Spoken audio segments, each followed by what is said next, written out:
Assalamualaikum warahmatullahi wabarakatuh. Selamat pagi anak-anak. Selamat bergabung di mata pelajaran produksi pengolahan hasil hewani bersama dengan Ibu. Kali ini kita akan membahas terkait produk olahan ternak besar.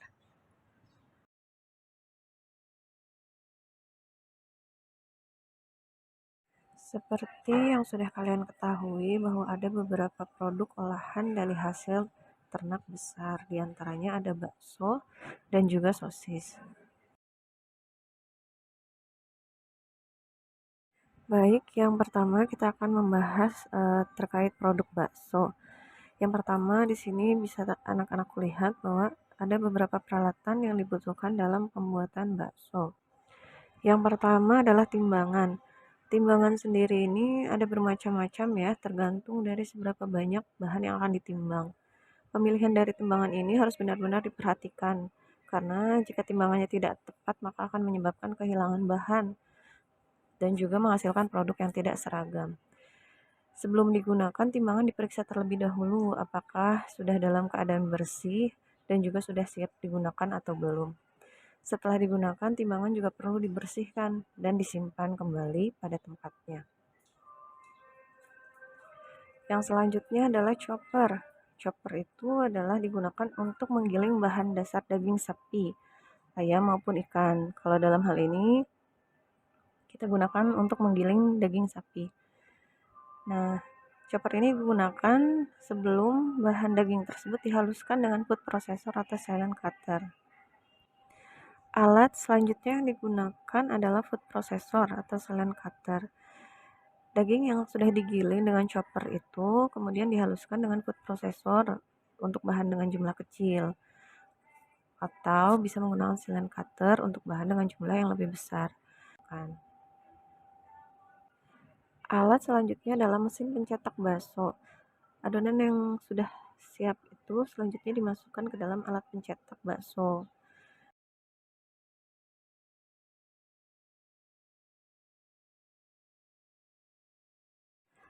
Selanjutnya adalah langkah-langkah pembuatan bakso. Dimulai dari persiapan bahan dasar.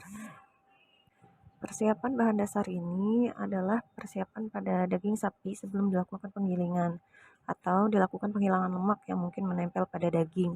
Lemak yang banyak terikat ke dalam adonan selain merusak emulsi juga menyebabkan produk bakso yang dihasilkan terasa berlemak. Selanjutnya dilakukan pemotongan daging sapi tanpa lemak menjadi potongan berukuran kecil. Nah, perlakuan ini dimaksudkan untuk mempermudah dan mempercepat proses penggilingan ataupun pelumatan. Proses penggilingan yang cepat dapat mencegah kenaikan suhu yang diakibatkan oleh proses tersebut. Selanjutnya adalah tahap penggilingan atau pelumatan. Tujuan dari proses penggilingan atau pelumatan daging ini adalah untuk memperkecil ukuran daging menjadi partikel-partikel yang ukurannya homogen.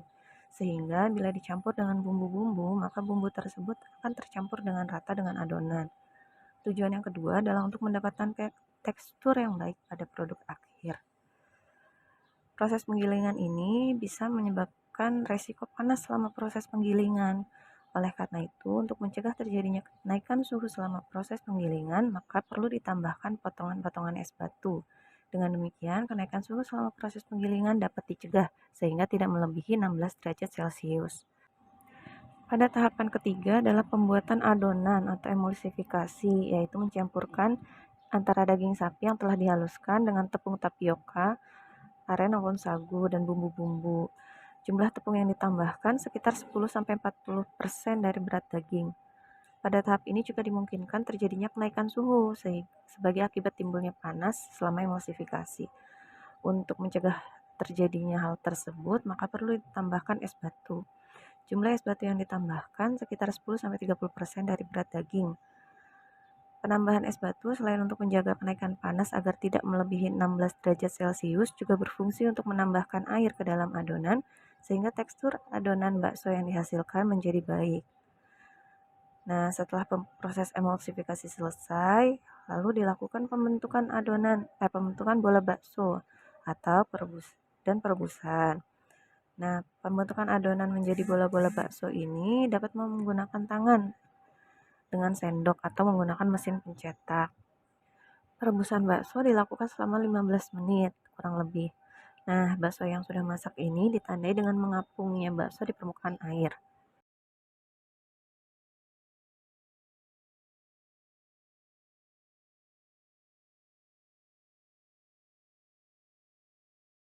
Selanjutnya adalah kriteria mutu bakso. Kita dapat melihat mutu bakso itu dari beberapa parameter. Yang pertama adalah kenampakan.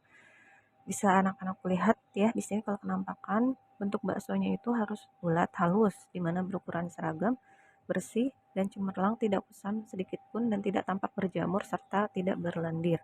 Kemudian dari segi warna, kalau warna bisa dilihat apakah dia coklat muda cerah atau sedikit agak kemerahan atau coklat muda hingga agak keputihan atau abu-abu. Warna tersebut merata tanpa warna lain yang mengganggu.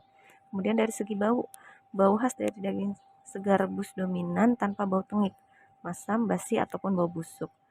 Nah, kemudian dari segi rasa, rasa bakso ini harus lezat, enak, rasa daging dominan, dan rasa bumbu cukup menonjol tetapi tidak berlebihan. Tidak terdapat rasa asing yang mengganggu pula. Kemudian dari segi tekstur, teksturnya itu tampak kompak, elastis, kenyal, tetapi tidak liat atau membal. Tidak ada serat daging, tidak lembek, tidak basah, berair, dan juga tidak rapuh.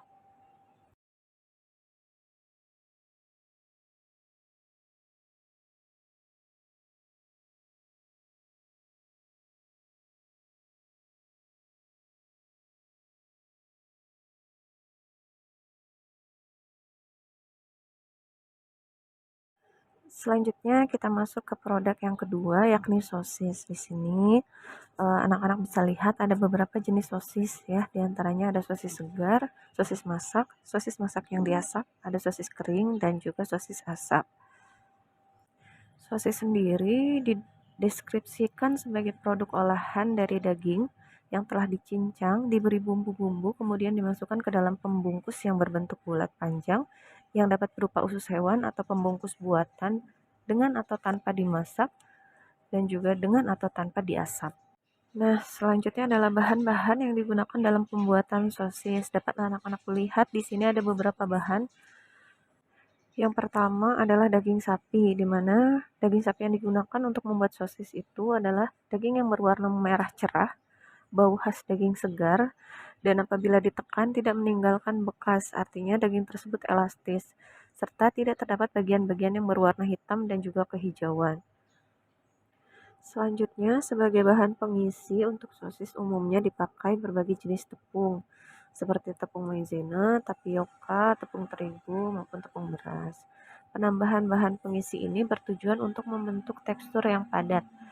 Fungsi bahan pengisi adalah sebagai bahan yang dapat menarik air, memperbaiki tekstur, menstabilkan emosi, memperbaiki adonan, dan juga mengurangi biaya produksi.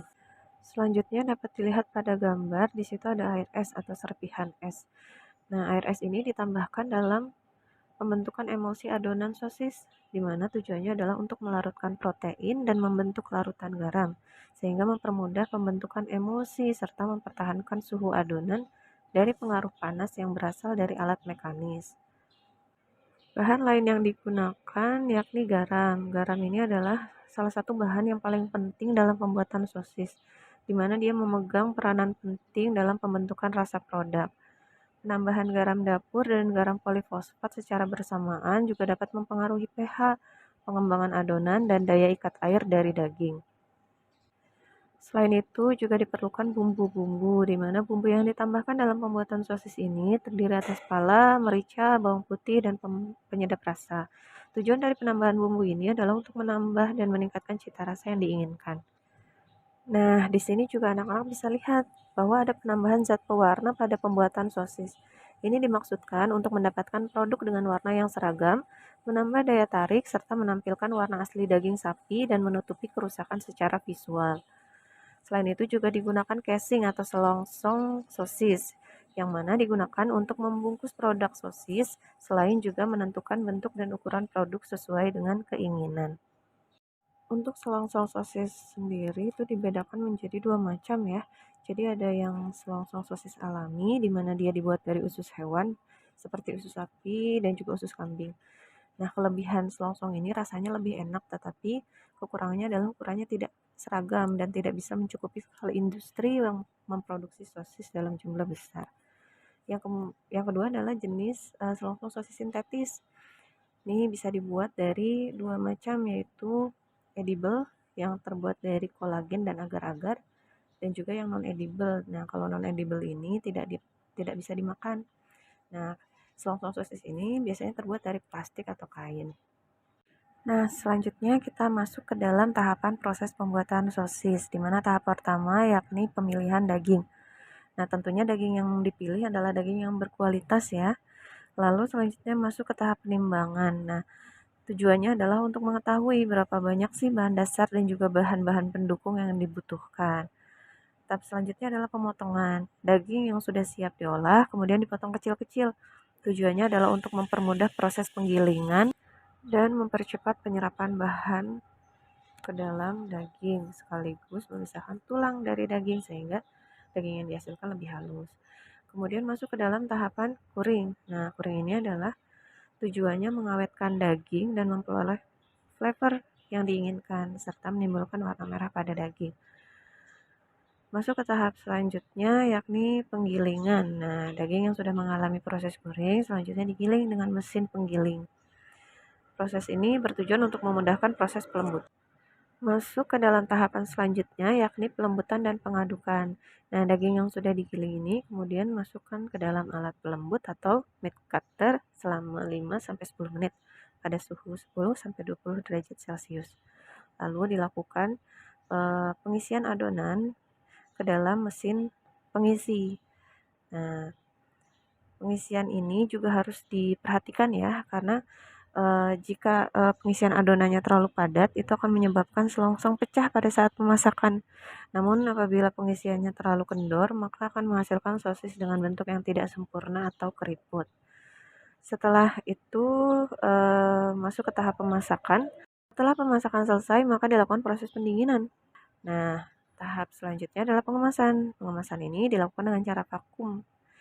Selanjutnya dilakukan penyimpanan, di mana bisa dilakukan dalam chiller atau alat pendingin, yang mana bisa tahan kurang lebih sampai 20 hari, ataupun bisa dilakukan penyimpanan di mesin freezer, di mana bisa tahan kurang lebih 3 bulan.